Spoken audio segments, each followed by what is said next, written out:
The funeral parlour smelled like wilted lilies and broken promises. I sat in the back row, clutching an envelope that would either save my life or destroy it completely. My name is Amara, and I was about to become the richest black sheep in family history. Leila was a woman of quiet strength, the pastor droned on, his voice echoing off the half-empty chapel. My grandmother's casket sat surrounded by flowers she would have hated. Too fancy, too expensive, too much like the family she'd spent her life quietly rebelling against. I watched my father Gregory adjust his tie for the third time, his dentist hands perfectly manicured even in grief. My mother Teresa dabbed at dry eyes with a tissue, more concerned with her mascara than any actual tears. And there was Juliana, my older sister, whispering something to Blake, my ex-boyfriend, like this was some kind of social event. The envelope in my hands felt heavier than it should have. Grandmother Leila had pressed it into my palm 3 days before she died, her fingers surprisingly strong for someone so frail. "Don't open it until after," she'd whispered, "and don't let them take it from you." Now I understood why. We'll now proceed with the reading of Mrs. Stuart's will, announced the lawyer, a thin man with wire-rimmed glasses who looked like he'd rather be anywhere else. The family straightened in their seats. This was what they'd been waiting for, the money talk. "To my son-in-law, Gregory, I leave my dental equipment from my late husband's practice." Dad nodded approvingly. "Practical, expected. To my daughter, Teresa, I leave my jewellery collection." Mum's face lit up. She was already mentally cataloguing which pieces would look best at the country club. "To my granddaughter Juliana, I leave my china set and silver service." Juliana smiled smugly, probably thinking about dinner parties and impressing Blake's family. "And to my granddaughter Amara." The room went silent. Even the pastor stopped shuffling his papers. "I leave the remainder of my estate, including all liquid assets totaling $250,000, with one condition, that she use it to do what they never dared." The silence stretched like a rubber band about to snap. "What?" Teresa's voice cracked through the quiet like a whip. "There must be some mistake," Gregory said, standing up so fast his chair scraped against the floor. The lawyer cleared his throat. "There's no mistake. Mrs. Stuart was very specific about her wishes. I felt every eye in the room turn toward me. The envelope in my hands suddenly made sense. It wasn't just money, it was a weapon. "This is ridiculous," Juliana hissed, her perfect composure finally cracking. "Amara doesn't even have a job. She's been drifting around for years, doing nothing." "She's the baby of the family," Teresa added, her voice rising. "She doesn't understand responsibility."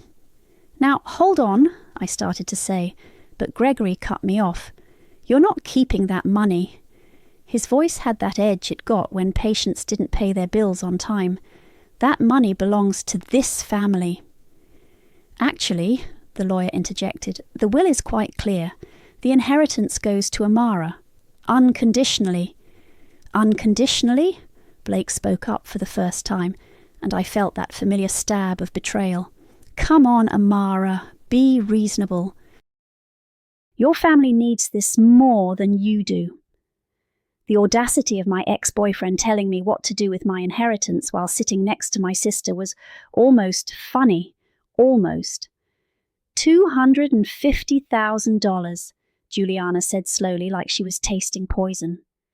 "For what? So you can waste it on whatever weird phase you're going through now?" I stood up, the envelope still clutched in my hand. "Maybe I'll use it to finally move out of your shadows." Teresa's face went white, then red. "How dare you speak to us like that, after everything we've done for you? Everything you've done for me." The words came out sharper than I intended. "Like what? Reminding me daily that I'm not good enough, that I'm the disappointment, that I should be grateful for scraps?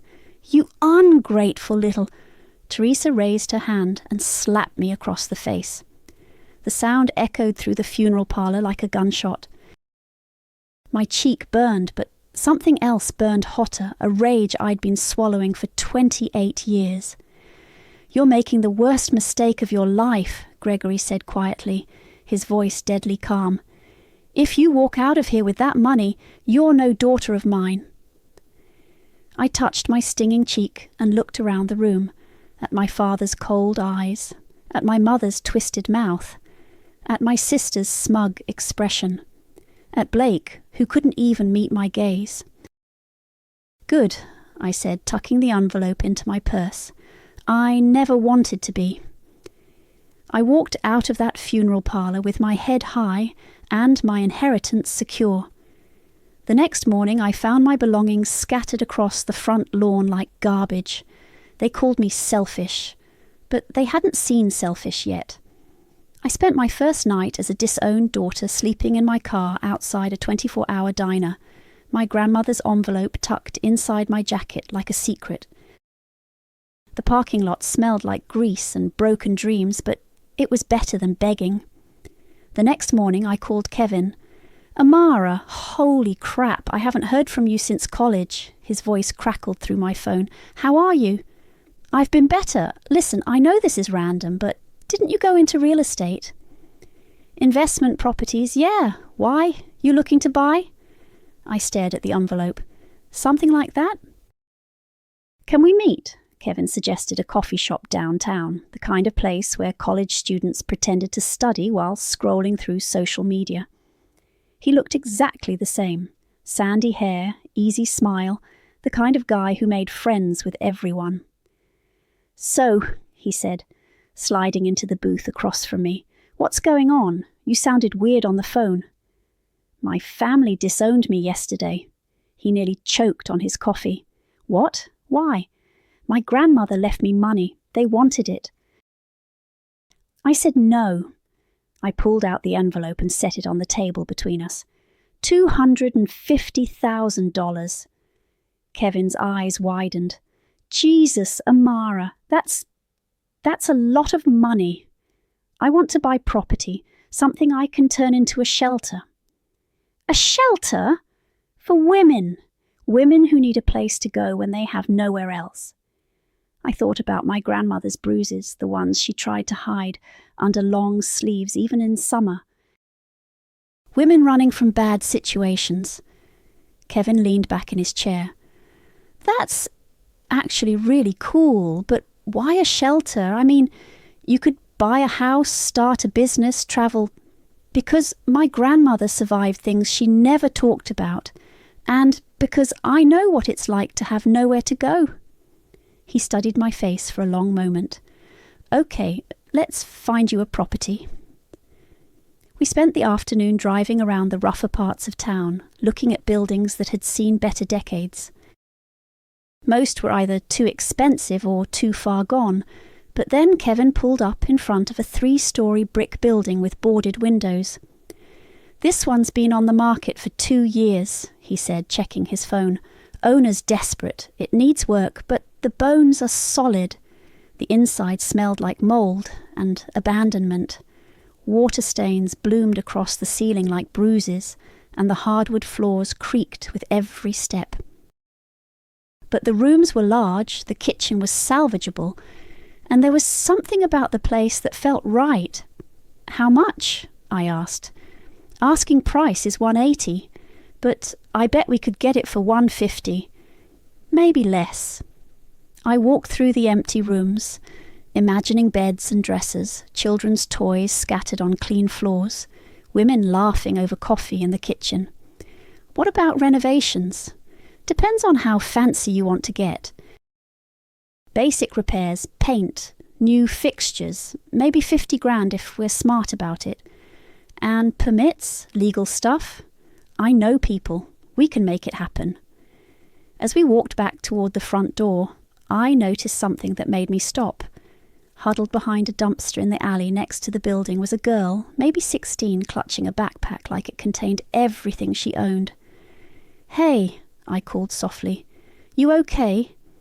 She looked up with eyes that had seen too much. "I'm fine. You hungry?" She hesitated, then nodded. I bought her lunch at a nearby deli, 2 sandwiches, chips, a soda. She ate like she hadn't seen food in days. "What's your name?" I asked. "Sarah." "Where are you staying, Sarah?" She shrugged. "Around." "How long have you been on the street?" "Few weeks. My mom's boyfriend." She didn't finish the sentence. She didn't need to. I thought about my grandmother, about the stories she never told, but lived in the careful way she flinched when men raised their voices. I thought about myself, sleeping in my car because I had nowhere else to go. "Sarah, what if I told you there might be a place? A safe place, just for women?" Her eyes lit up for the first time since I'd met her. "Really?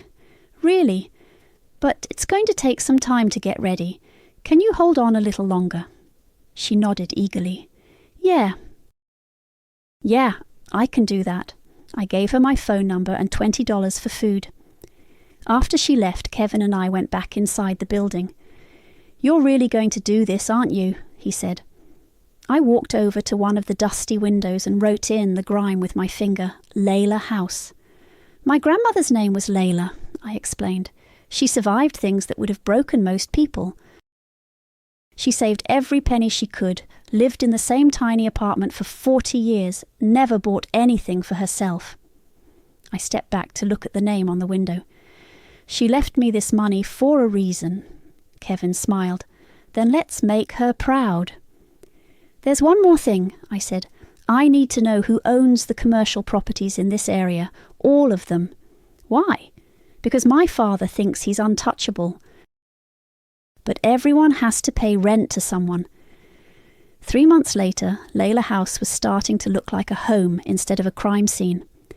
"Hand me that paint roller," called Maria, one of the volunteers I'd recruited from the local community centre. She was balanced on a ladder, touching up the kitchen walls in a warm yellow that made the whole room feel like sunshine. I'd thrown everything into this place.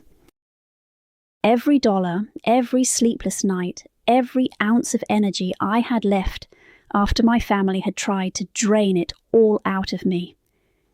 The floors were refinished, the plumbing worked, and we'd managed to create 8 individual rooms plus common areas.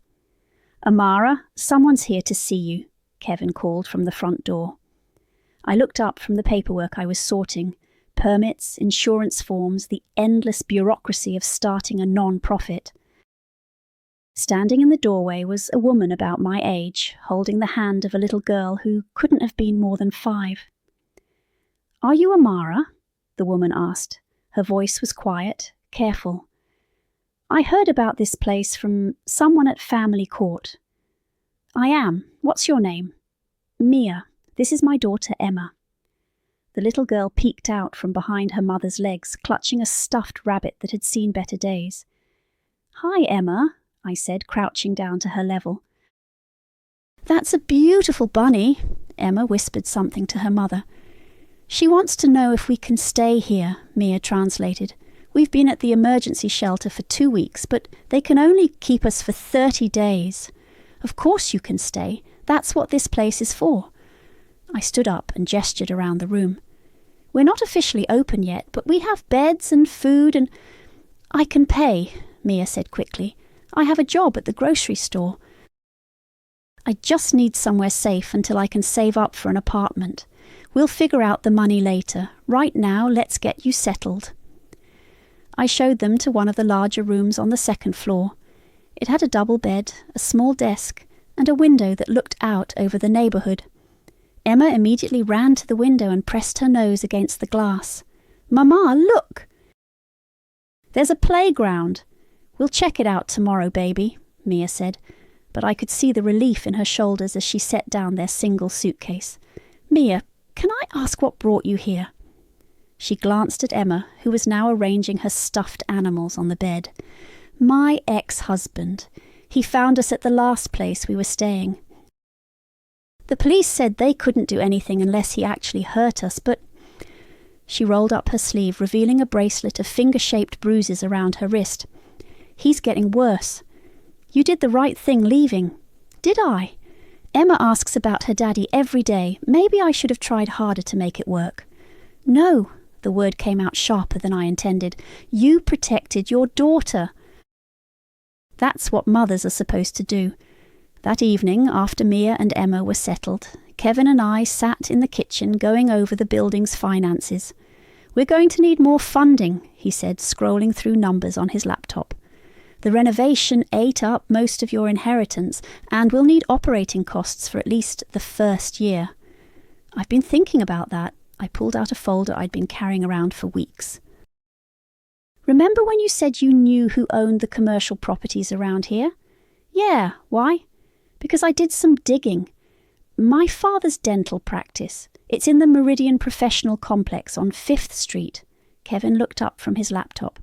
Okay. The building is owned by Hartwell Properties LLC, which is managed by... I slid a document across the table.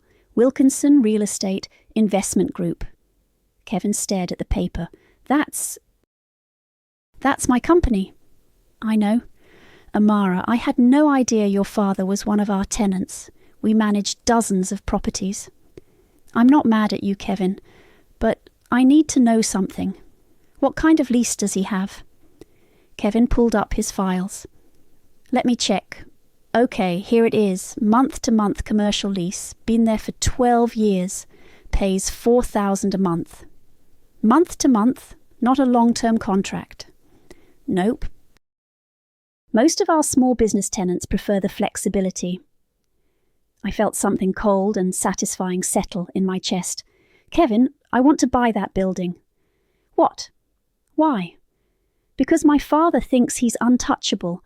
He thinks he can throw his daughter away and face no consequences. I leaned forward. How much would it cost?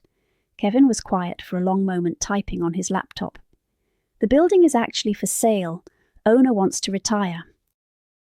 Asking price is $800,000. I don't have that kind of money.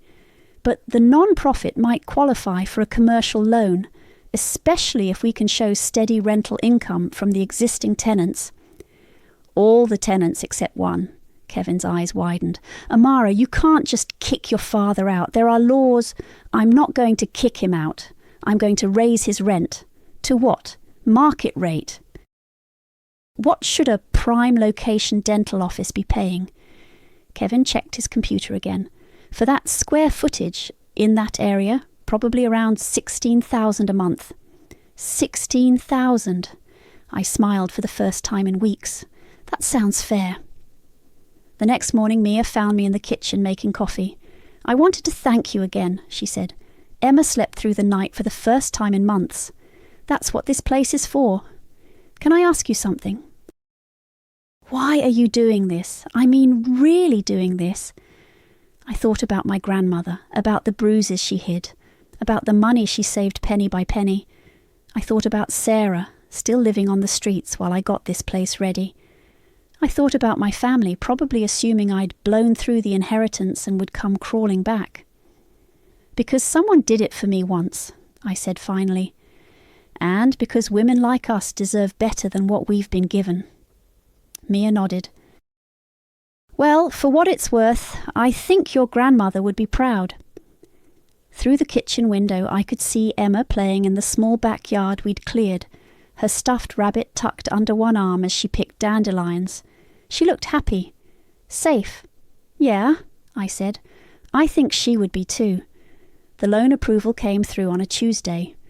By Wednesday, Kevin and I were signing papers to buy the Meridian Professional Complex.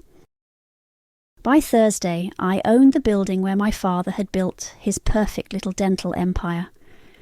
Friday morning, I put on my best business suit, the one I'd bought for job interviews that never led anywhere, and walked into the property management office.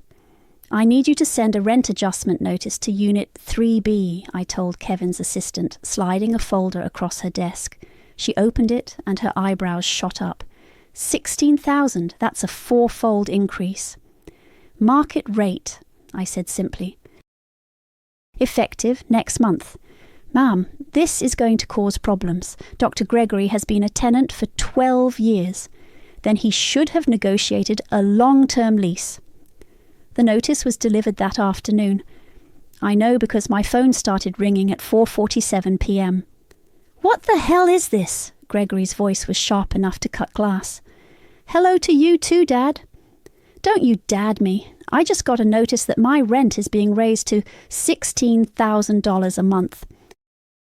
There has to be some mistake." No mistake. The building was sold. New management, new rates. This is insane. I've been a good tenant for over a decade. Who's the new owner? I want to speak to them directly. "You're speaking to her." The silence stretched so long I thought he'd hung up. "What did you say?" "I said you're speaking to her. I bought your building, Gregory. Congratulations, you're now my tenant. This is impossible. You don't have that kind of money." "Apparently, I do.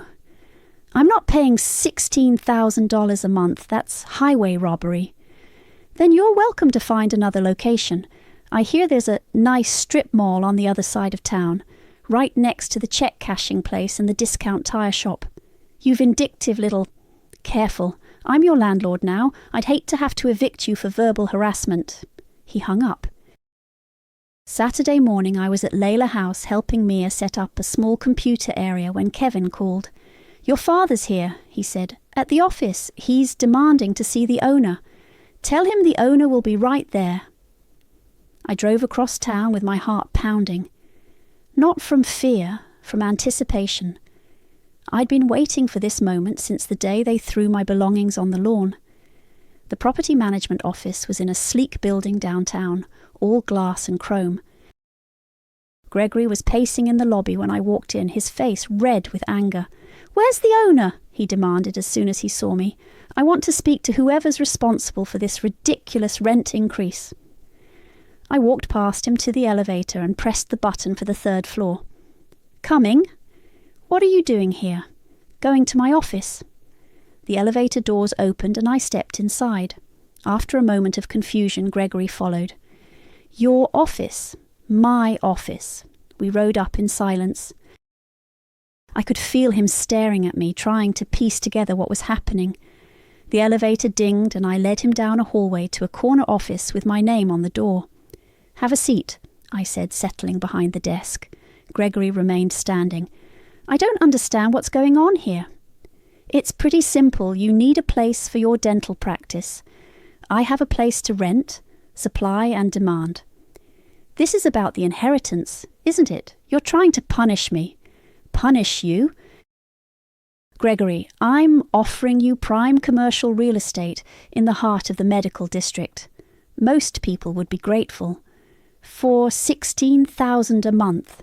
That's the market rate for a space that size. I had it appraised." He leaned forward, his hands flat on my desk. "I know what you're doing. This is revenge. This is business. I'm your father." "Are you? Because I distinctly remember you saying I was no daughter of yours." Gregory's jaw tightened. "Fine, I'll pay the increase. But I want a long-term lease, 5 years, fixed rate." "I don't think so." "What?" "Month to month only. Take it or leave it. That's not how commercial real estate works. It's how my commercial real estate works."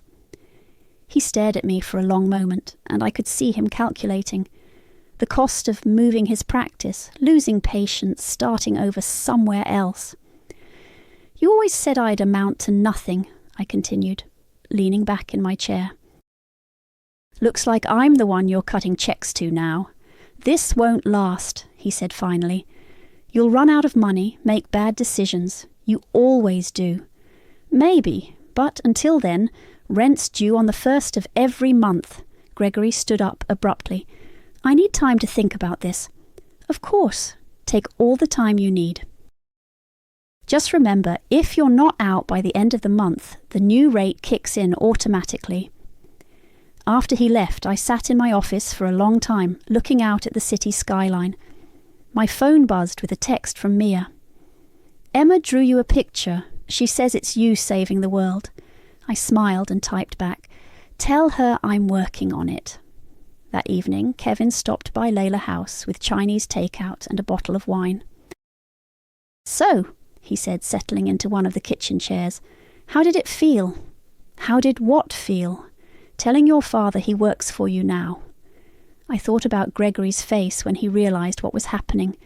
The shock, the anger, the desperate calculation in his eyes. "Like justice," I said finally.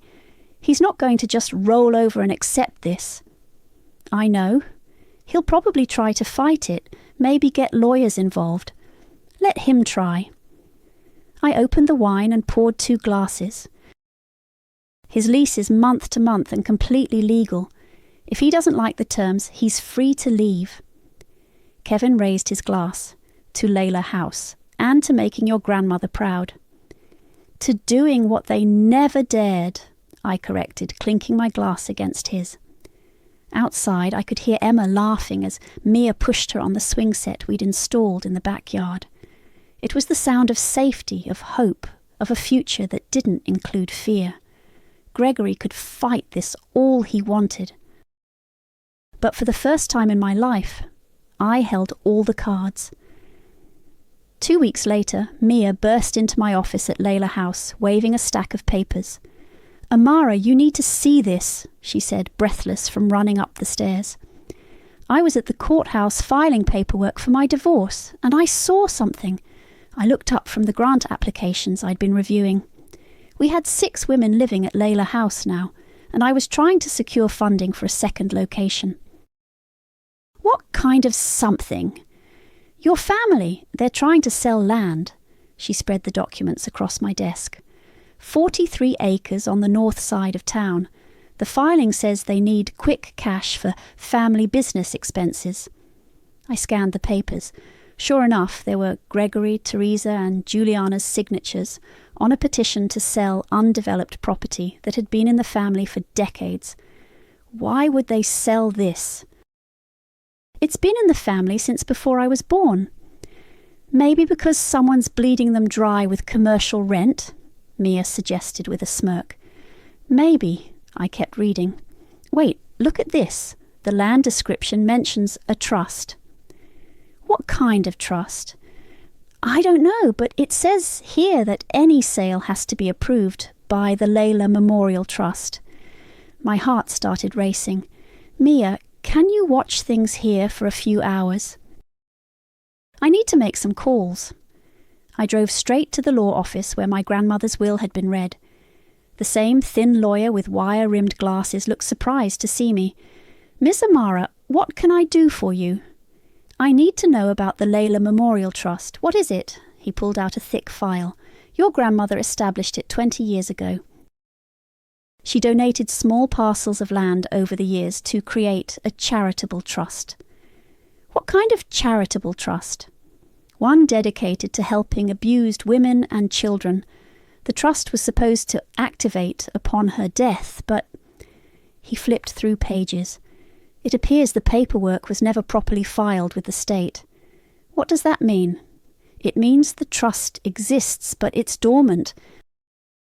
However, if someone were to complete the filing process, the trust would take ownership of any land designated in the original documents." "Exactly."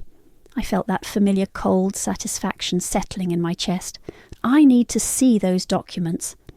An hour later, I was back at Leila House with Kevin, Mia and a stack of legal papers spread across the kitchen table. "So, let me get this straight," Kevin said, rubbing his temples.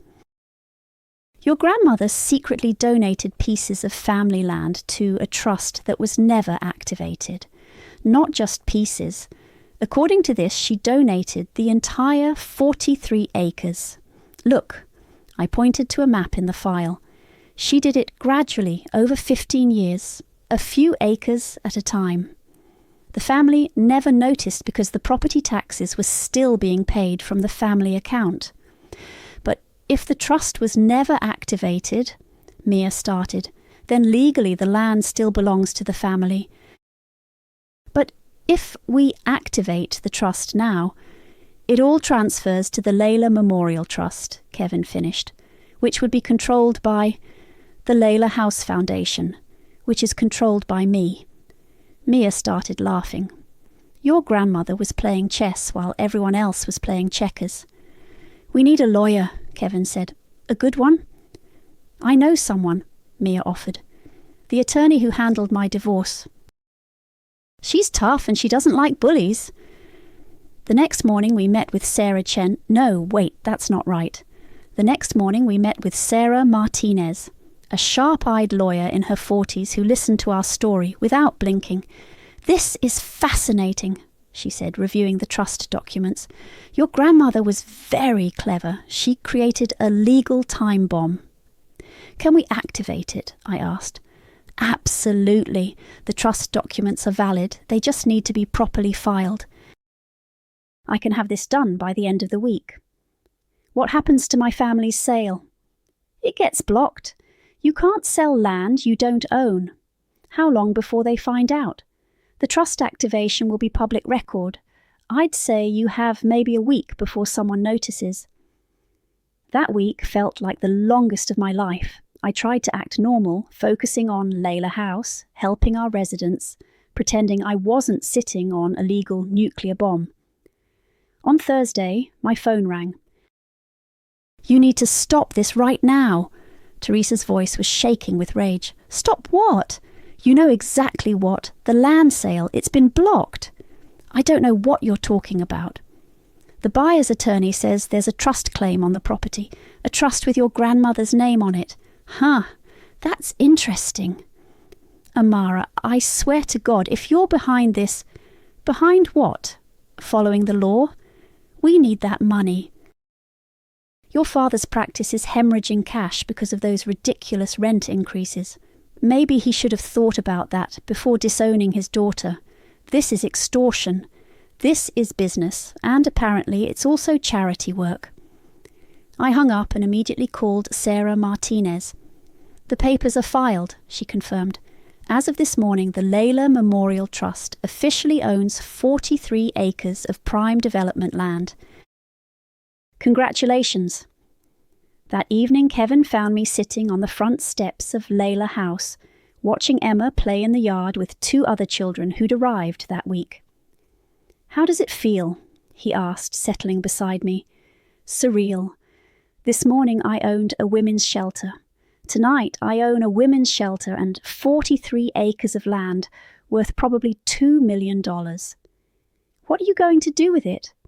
"Build more shelters, maybe a job training centre." "A daycare." I watched Emma chase fireflies in the growing dusk. "My grandmother spent 20 years secretly moving pieces around the board. She knew exactly what she was doing." "Your family's going to fight this. Let them. The law is on our side." Kevin was quiet for a moment. "You know, when we were in college, I never would have guessed you'd end up here." "Where?" "Running a non-profit." "No." "Winning." I smiled, thinking about my grandmother's careful planning, her quiet rebellion, her final gift to the granddaughter everyone thought would amount to nothing.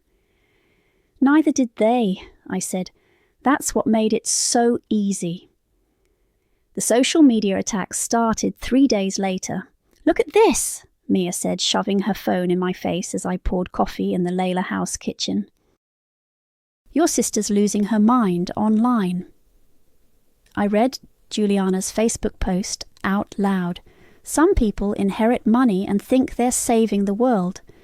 Meanwhile, they're destroying hard-working family businesses and calling it charity. Guess enabling drug addicts and welfare queens is easier than getting a real job. Fake charity, harsh family betrayal. She tagged the local news station, Mia added. And about 50 of her friends are sharing it. My phone buzzed with a text from Kevin. Channel 7 called asking for comment about allegations of misused inheritance funds. What do you want me to tell them? Before I could respond, another text came in from a number I didn't recognize. Hey, Amara, it's Blake. Can we talk? I stared at that message for a long moment. Blake. My ex-boyfriend who'd been sleeping with my sister behind my back in college. The one who'd had the nerve to tell me to be reasonable about my inheritance at grandmother's funeral. What does he want? Mia asked, reading over my shoulder. Nothing good. But curiosity got the better of me. I texted back, "What about? Can I come by Leila House? I think there's been a misunderstanding." "No, coffee shop on 5th Street, 1 hour." Blake was already waiting when I arrived, looking exactly like the guy who'd broken my heart 6 years ago. Still handsome, still charming, still completely full of himself. "Amara, you look great," he said, standing to hug me. I sat down without returning the gesture. "What do you want, Blake?" "I wanted to clear the air about Juliana's posts, about everything that's been happening."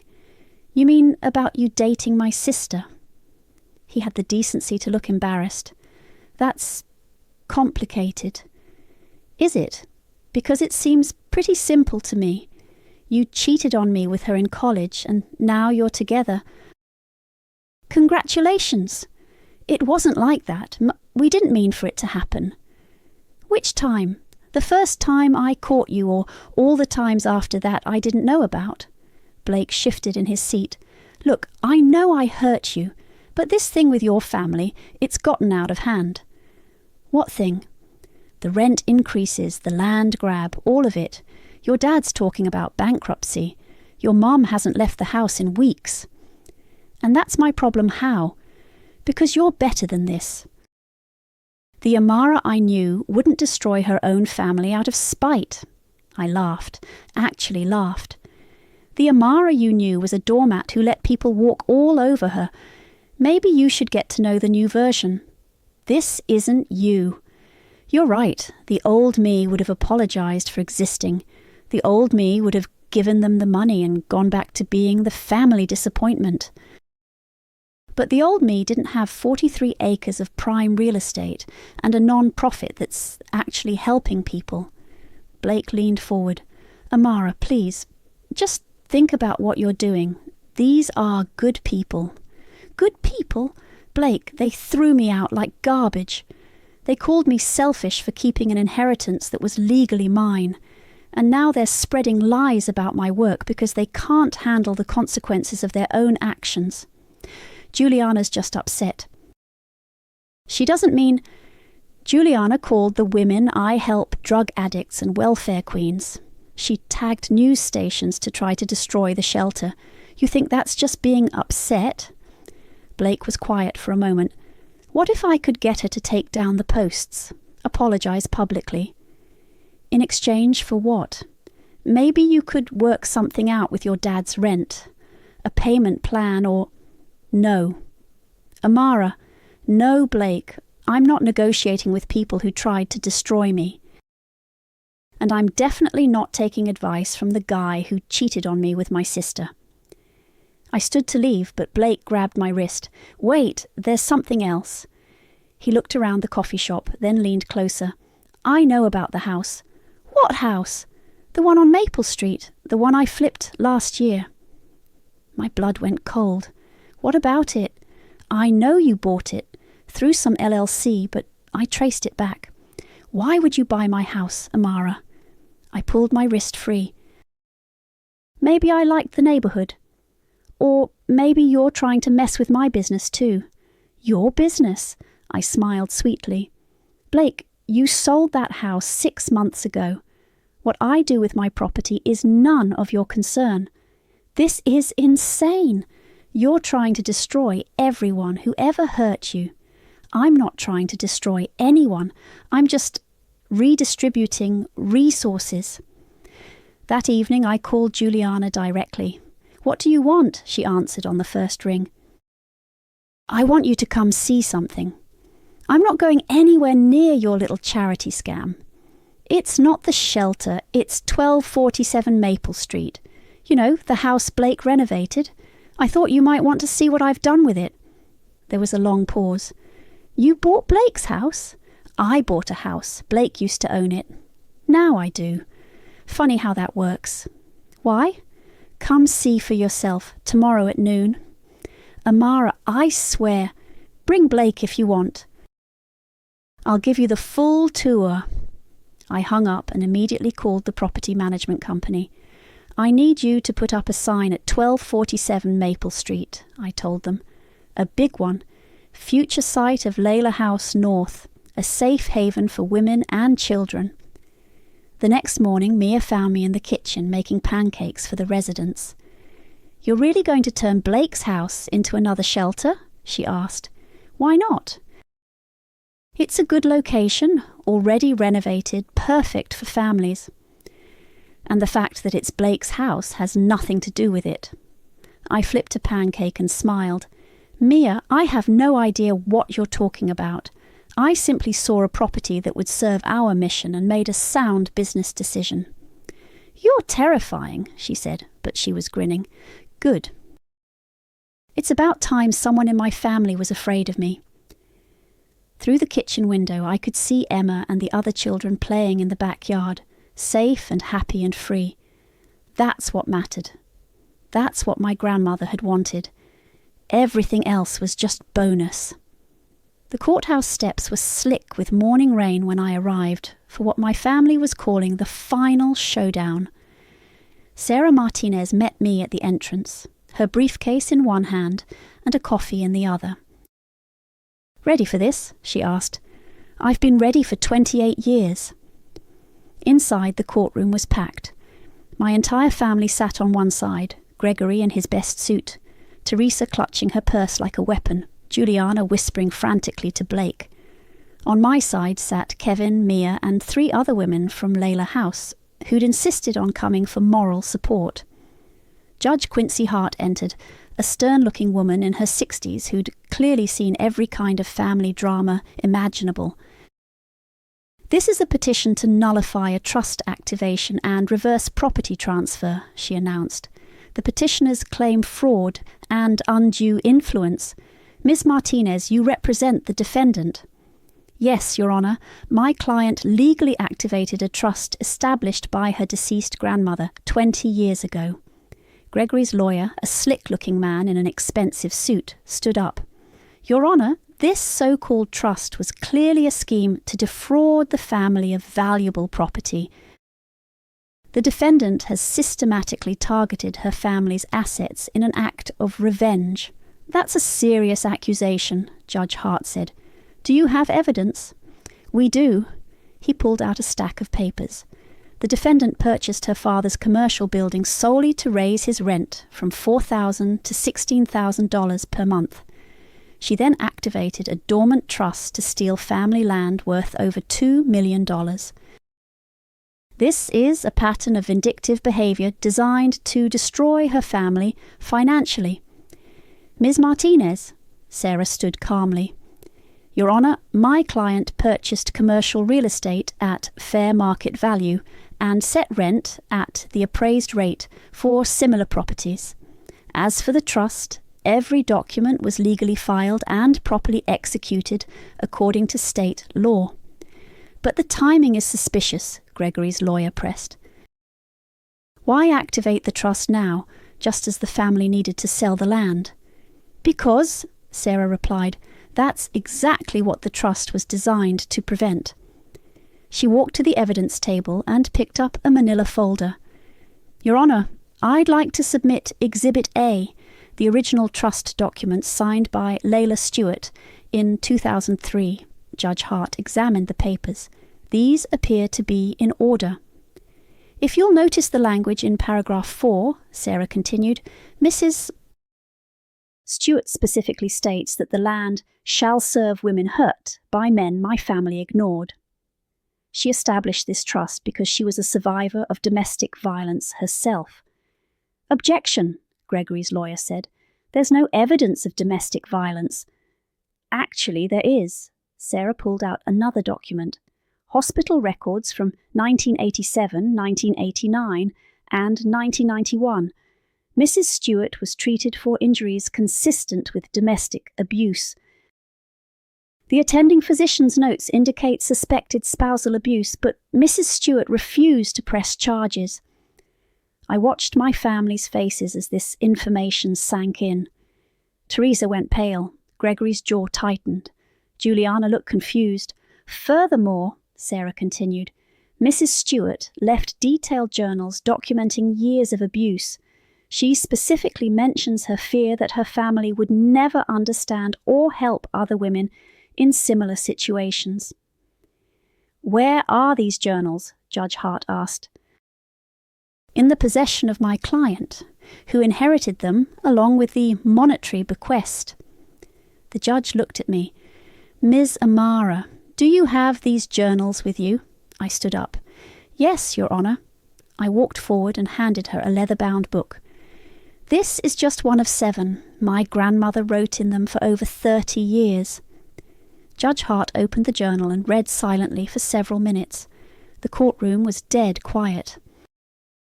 "Your Honour," Gregory's lawyer said, "even if these allegations are true, it doesn't change the fact that the defendant is using this trust to wage a personal vendetta against her family." "Is that true, Ms. Amara?" Judge Hart asked. I looked across the courtroom at my family, at Gregory, who'd called me worthless my entire life, at Teresa, who'd slapped me at my grandmother's funeral, at Juliana, who'd tried to destroy my shelter with lies on social media. "Your Honour, my family disowned me for keeping an inheritance that was legally mine. They threw my belongings on the lawn and told me I was no daughter of theirs. When I used that money to help abused women and children, they called it a scam and tried to destroy my reputation." "But you did target their assets specifically," the judge pressed. "I bought a commercial building that happened to house my father's practice. I activated a trust that my grandmother legally established. I purchased a residential property that's being converted into additional housing for women in need." I paused. "If that's targeting them, then maybe they should ask themselves why my grandmother felt the need to protect her assets from them in the first place." Gregory stood up suddenly. "This is ridiculous. She's twisting everything." "Mr. Gregory, sit down," Judge Hart ordered. "You'll have your chance to speak." But Gregory kept talking. "She's always been vindictive, always looking for ways to hurt this family. We tried to help her, tried to guide her, but she's—" "Sit down now, or I'll hold you in contempt." Gregory finally sat, his face red with anger. Judge Hart looked through more documents, then addressed the courtroom. "I've reviewed all the evidence presented. The trust documents are legally valid and were properly executed. The property transfers were conducted according to state law. The defendant's other business dealings, while perhaps personally motivated, are entirely legal." Gregory's lawyer tried one more time. "Your Honour, surely the court can see that this is an abuse of the legal system." "What I see," Judge Hart interrupted, "is a woman who inherited money and property legally and who is using those assets to fulfill her grandmother's wishes. The petition to nullify the trust is denied." The gavel came down with a sharp crack. "Furthermore," Judge Hart continued, "I'm ordering the petitioners to pay all court costs and attorney fees for the defendant." I felt Mia squeeze my shoulder as my family sat in stunned silence. "Miss Amara," Judge Hart said, looking directly at me, "you may want to refrain from smiling so openly in court." I wasn't smiling. I was grinning. "Court is adjourned." The courthouse steps were chaos. News cameras had somehow materialized and reporters were shouting questions as my family pushed through the crowd toward their car. "Dr. Gregory, any comment on the court's decision? Miss Juliana, how do you respond to allegations that you tried to defame your sister's charity?" I watched from the courthouse entrance as Gregory shoved a microphone away from his face. "No comment." "This whole thing is a travesty. But, sir, the court found that your mother-in-law was a victim of domestic violence. Did you know—" "I said no comment." Teresa was crying now, real tears for once, as Blake tried to shield Juliana from the cameras. They looked exactly like what they were, people who'd finally faced consequences for their actions. "Amara," a reporter spotted me, "how does it feel to win against your own family?" Sarah Martinez stepped in front of me. "My client has no comment at this time, but I did have something to say. Actually, I do. Sarah looked at me sharply, but I stepped forward anyway.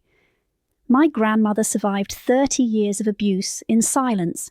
She saved every penny she could, lived in a tiny apartment, and never bought herself anything nice because she was planning for this moment. I looked directly into the camera. She wanted to make sure that other women would have somewhere to go when they needed help. That's what this was always about. What about your family's financial situation? Another reporter called out. What about the women sleeping in their cars tonight because they have nowhere else to go? I replied. That's what matters. Kevin appeared at my elbow. We should go. As we walked to his car, I could hear Gregory shouting behind us. She's destroyed this family, destroyed everything we built. I didn't turn around. Back at Leila House, the residents had prepared a celebration dinner. The kitchen table was covered with homemade dishes, and someone had hung a banner that read, "Justice served." "Speech! Speech!" called out Maria, one of our newer residents. I stood up, looking around the table at faces that had become family, real family. Mia sat next to Emma, who was colouring in a new book. Sarah, our lawyer, had stayed for dinner. Kevin was helping serve food to the kids. "I'm not good at speeches," I started. "Yes, you are," Mia interrupted. "You gave a pretty good one in court today." "That was different. That was just telling the truth." I paused. "My grandmother used to say that the best revenge is living well, but I think she was wrong about that." The room went quiet. The best revenge is making sure the people who hurt you can never hurt anyone else the same way. Emma looked up from her colouring. "Miss Amara, what's revenge? It's when someone does something mean to you and you make sure they can't do it again. Like when Tommy pushed me at school and the teacher made him sit in timeout. Exactly like that, sweetheart." My phone buzzed with a text, then another, then a flood of them. Kevin looked at his phone too. "Amara, you need to see this." He showed me his screen. The local news had posted the courthouse footage online, and it was going viral. The comments were overwhelmingly supportive. "This woman is a hero. Finally someone who fights back against family bullies. Where can I donate to Leila House? My grandmother would be proud of her too." But the text that mattered most came from Sarah, the teenager I'd met behind the dumpster all those months ago. "Saw you on the news, still have your number, ready for that safe place now." I called her immediately. "Sarah, where are you?" "Bus station downtown." "I've been staying with different people, but it's not working out." "Stay right there. I'm coming to get you." An hour later, I was back at Leila House with Sarah, who looked healthier than when I'd first met her, but still carried that wariness of someone who'd learned not to trust easily. "This is really for women like us?" she asked, looking around the living room where several residents were watching TV with their kids.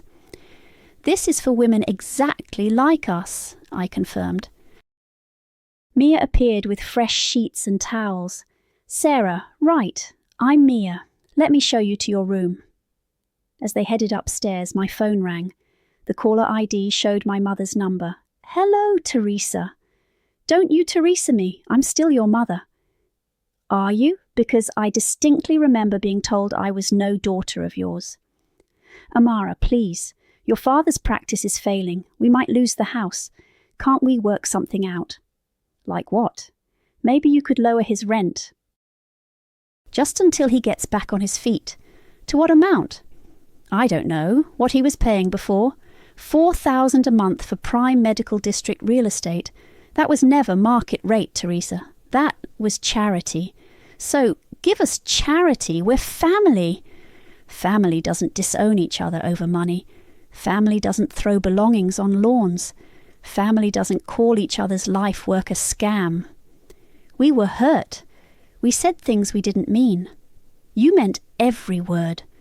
There was a long pause. "What do you want from us?" "Nothing. I don't want anything from you anymore." "Then why are you doing this?" "Because my grandmother couldn't. Because she spent 30 years being hurt by men you all ignored. Because she saved every penny she could so that someday someone would be strong enough to do what she never dared. She never told us. She tried. You didn't listen. I hung up and turned off my phone. Kevin found me later on the front porch, watching Emma and the other kids play in the yard under the streetlights. "Any regrets?" he asked. "About what?" "All of it. The money, the legal battles, burning bridges with your family." I thought about Gregory, probably sitting in his empty dental office calculating how many patients he'd need to afford the rent. I thought about Teresa, finally understanding that actions have consequences. I thought about Juliana, learning that social media attacks can backfire spectacularly. "You know what I regret?" I said finally. "I regret that my grandmother never got to see this, never got to see women and children safe in a house that bears her name, never got to see her granddaughter stand up in court and make sure her story was finally heard." Emma ran up to the porch, breathless and grinning. "Miss Amara!" "Look what I found!" She held up a dandelion, its white seeds ready to scatter in the wind. "Make a wish," I told her. She closed her eyes tight, took a deep breath and blew. The seeds danced away on the evening breeze, carrying her hopes into the darkness. "What did you wish for?" Kevin asked. "That all the sad ladies get happy like my mama did." I looked up at the sign above our door, Leila House, painted in letters that caught the porch light. Inside, women who'd been broken were learning to be whole again. Tomorrow, more would come. And the day after that, even more. They thought I'd beg for a second chance. But revenge gave me a life they never imagined. Turns out being the outcast is the best view in the courtroom.